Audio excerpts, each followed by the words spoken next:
Welcome to my channel. My self Manish Bhardwaj. Score with गौर में आपका स्वागत है। List of short listed candidates आ गए हैं, जर्नल के भी हैं, बाकी अदर कैटेगरी के भी हैं, जेबीटी के भी हैं, ऐसे एनटीटी के आ रखे हैं। तो साइट पे आप जाके देख सकते हैं। अब इसमें पूरा शॉर्ट लिस्ट डाल डाल दिया आपका कैटेगरी वाइज। जैसे जो बच्चा जर्नल में काउंट होना था वो डाल दिया। जैसे ये हैं जो टॉपर हैं, 118 मार्क्स हैं, तो ये ओबीसी से थे लेकिन जर्नल की लिस्ट में डाल दिए हैं, क्योंकि जो भी जर्नल की कट ऑफ से ऊपर जाता है वो जर्नल में काउंट होता है। तो अपना नाम चेक कर लेना। एक 1.5 गुना बच्चे हैं ये, तो वैसे छोड़ता नहीं है कोई पोस्ट, लेकिन वेटिंग लिस्ट 1 साल तक रहती है। चंडीगढ़ में वेटिंग लिस्ट आती है। डॉक्यूमेंट्स बता देता हूँ मैं आपको जो कैरी करने हैं। तो अपना नाम चेक कर लेना इसमें, जितने भी बच्चे हैं अपने। और अब ये जो 77 पे दिख रहा है आपको बच्चा, विकास कुमार, तो ये मेरे कोर्स में था। इनका सिलेक्शन हुआ है, 100.50 मार्क्स हैं। एक और अंजलि करके लड़की थी, उनका भी अब मेरे को रोल नंबर उन्होंने भेजा था।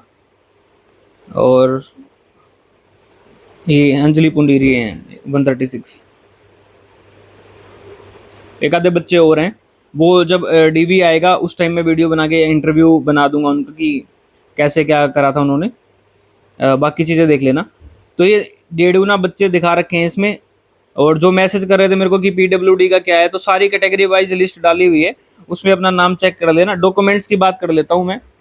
अब कुछ बच्चों के डाउट हैं, डाउट मैं एक एक करके बताता हूँ। एक बच्चों का डाउट ये है कि मैंने बीए और जेबीटी साथ साथ किया है, तो मेरा क्या रूल लगेगा कि वो मेरे को कंसिडर करेंगे या नहीं करेंगे। ये चीज़ मैंने एजुकेशन डिपार्टमेंट में पता करी थी कि इसका रिगार्डिंग क्या है, तो वो कुछ क्लियर जवाब नहीं देते। एक्चुअली उनको भी कुछ नहीं पता है। 2015 के बाद अभी भर्ती कर रहे हैं वो जेबीटी की।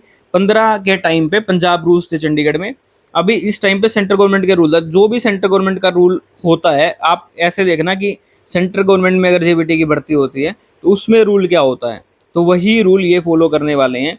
तो किसी को एग्जैक्ट पता नहीं है तो कोई आपको बता भी नहीं पाएगा। या तो आपने टाइम से आरटीआई लगा के पता करना था ये चीज़, तो आरटीआई किसी ने लगाई नहीं है, तो फिर अब टाइम नहीं है। अब तो डीवी की डेट आपकी जल्दी आने वाली है। डीवी हो जाएगा आपका जुलाई के अंदर, डीवी आपका हो जाएगा पॉसिबली। सब कुछ चीज़ें सही रही तो जुलाई में डीवी हो जाएगा, हर एक पोस्ट का हो जाएगा जुलाई में डीवी। तो ये जो क्वालिफिकेशन के रिगार्डिंग जितने भी डाउट्स हैं ना, तो ये एजुकेशन डिपार्टमेंट खुद भी क्लियर नहीं कर रहा। सेम जैसे एनटीटी में डाउट आपको क्या है, एनटीटी में जो भी डिप्लोमा होता है कि हमारा वैलिड है कि नहीं, हमने यहाँ से किया है वहाँ से किया है, एनटीटी में बहुत ज़्यादा दिक्कतें हैं।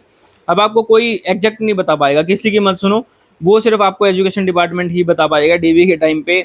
और अगर आपके पास वो डिप्लोमा नहीं है, डीवी आप देने गए हो, तो कुछ टाइम होता है, उस विद इन टाइम लिमिट आप टाइम मांग सकते हो। सर इतना टाइम दे दो मुझे, तो मैं आपको ये डॉक्यूमेंट प्रोवाइड कर दूंगा, ऐसा होता है।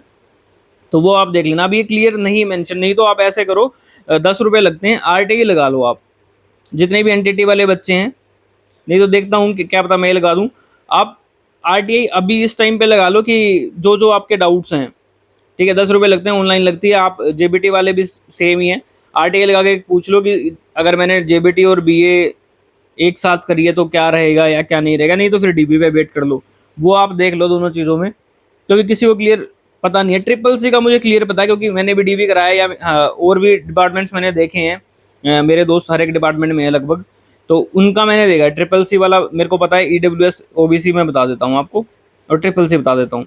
ट्रिपल सी का सर्टिफिकेट जो है, अगर आपने बीएससी कंप्यूटर साइंस किया है, या एमएससी आईटी किया है, या बीटेक आपने कंप्यूटर साइंस से की है, या बीसीए किया है, ऐसा कोई कोर्स किया है जिसमें हमेशा, मतलब जैसे 6 सेमेस्टर होते हैं बीएससी में, या 3 साल के लिए कोर्स होता है, उसमें हर एक साल में कंप्यूटर आपके पास होना चाहिए, ऐसा कुछ कोर्स किया है, तो आपको ट्रिपल सी सर्टिफिकेट की ज़रूरत नहीं है।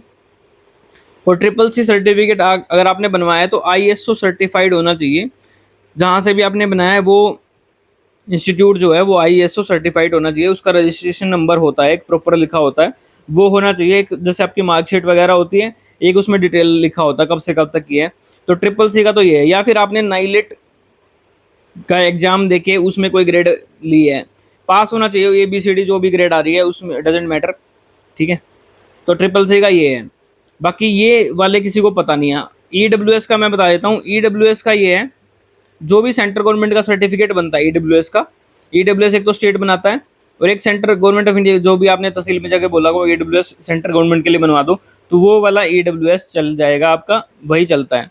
अब ओबीसी है, ओबीसी सर्टिफिकेट शायद रिन्यू करवाना होता है, अब ओबीसी वाले बच्चे ही बता सकते हैं ये। तो लेटेस्ट जो ओबीसी सर्टिफिकेट है कितने टाइम में रिन्यू होता है वो देख लेना, उसको रिन्यू करवा लेना। और एक बच्चे का डाउट था कि उस पे लिखा है कि एसडीएम से बना होना चाहिए ओबीसी, और मैंने तहसीलदार से बनवाया है। देखो तहसीलदार ही बनाता है, एसडीएम तहसीलदार में कोई डिफरेंस नहीं है। वो जो भी इन्होंने रूलिंग लिख दी है उससे आप घबराओ मत। जैसे ओबीसी सर्टिफिकेट बाकी जॉब्स के लिए आप बनवाते हो वैसे ही बनवाना, आपने तहसीलदार ही बनाता है वैसे। तो सेंट्रल गवर्नमेंट के लिए जो भी ओबीसी सर्टिफिकेट आप बाकी जॉब्स के लिए बनाते हो सेम ही चल जाएगा। अभी चंडीगढ़ में ये दिक्कत है, रूल किसी को क्लियर नहीं है सेंट्रल गवर्नमेंट रूल्स लागू होने के बाद, तो इतना डरना नहीं है। और जो भी आपको लग रहा है कि ये वाला डॉक्यूमेंट मेरा गलत है या सही है, तो एक आरटीआई लगा के देख लो। एनटीटी वाले स्पेशली लगा लो आप आरटीआई अभी, क्योंकि अभी तो देखो आपके पास टाइम है 15-20 दिन के अंदर मेरे को लग रहा है डीवी करवा देंगे। 15-20 नहीं तो जुलाई के एंड तक वो डीवी करवा लेंगे। तो अपना डॉक्यूमेंट, जिसको भाई कई बच्चे हैं जिनको रातों को नींद नहीं आ रही कि मेरा डॉक्यूमेंट सही है नहीं, ऑब्वियसली बनता है वो, क्योंकि अगर आपका मेरिट में नाम है और आप डॉक्यूमेंट की वजह से रह जाते हो, इतनी मेहनत करी आपने, तो वो सबके लिए है, वो क्यूरियोसिटी होती है। और पीजीटी वाले जो हैं, पीजीटी वाले भी तैयार रहें, डीवी आपका भी आ सकता है। तो कई बच्चों के मैसेज थे कि हमारा तो कुछ हुआ नहीं पीजीटी का, तो पीजीटी का भी आ सकता है। देखो सारी भर्ती जितनी भी ना, जैसे पीजीटी है और पीजीटी था, स्पेशल एजुकेटर था, इन पे केस क्या है, इन पे केस ये है कि कॉन्ट्रैक्ट वालों ने कर रखा केस कि हमें पक्का करो। जो चंडीगढ़ में ऑलरेडी लगे हुए हैं कॉन्ट्रैक्ट वालों ने ये केस कर रखा है, लेकिन हाई कोर्ट ऑलरेडी डिनाई कर चुका है कि कॉन्ट्रैक्ट वालों को पक्का नहीं करना, क्योंकि बैकडोर इससे एंट्री होगी। तो कॉन्ट्रैक्ट वाले हम पक्के नहीं कर सकते, उनको पेपर लेके या ये वो करके सिलेक्शन दिलाया जाए, या उनको एज रिलैक्सेशन वगैरह दिया जाए। तो ये कोई केस, ऐसा केस नहीं है कि आपकी भर्ती कैंसिल होगी कुछ होगी। तो ये सारे बेबुनियाद केस हैं, ये सारे आपके निकल जाएंगे केस। तो आप तैयार रहें, जिसका भी मेरिट में नाम है आपको नौकरी मिल जाएगी यहाँ से, ठीक है। तो good luck for your DV and selection हो जाएगा सबका, जितने भी जिसका भी नाम है ना, जिसके पास डॉक्यूमेंट हैं, ठीक है। डॉक्यूमेंट देख लेना अब आपके पास क्या है क्या नहीं है। और किसी का नाम गलत है तो वो एफिडेविट दे लेना, जैसे आपके फॉर्म भरते टाइम नाम गलत लिख दिया है तो वो आप एफिडेविट वगैरह प्रोवाइड कर लेना, ठीक है।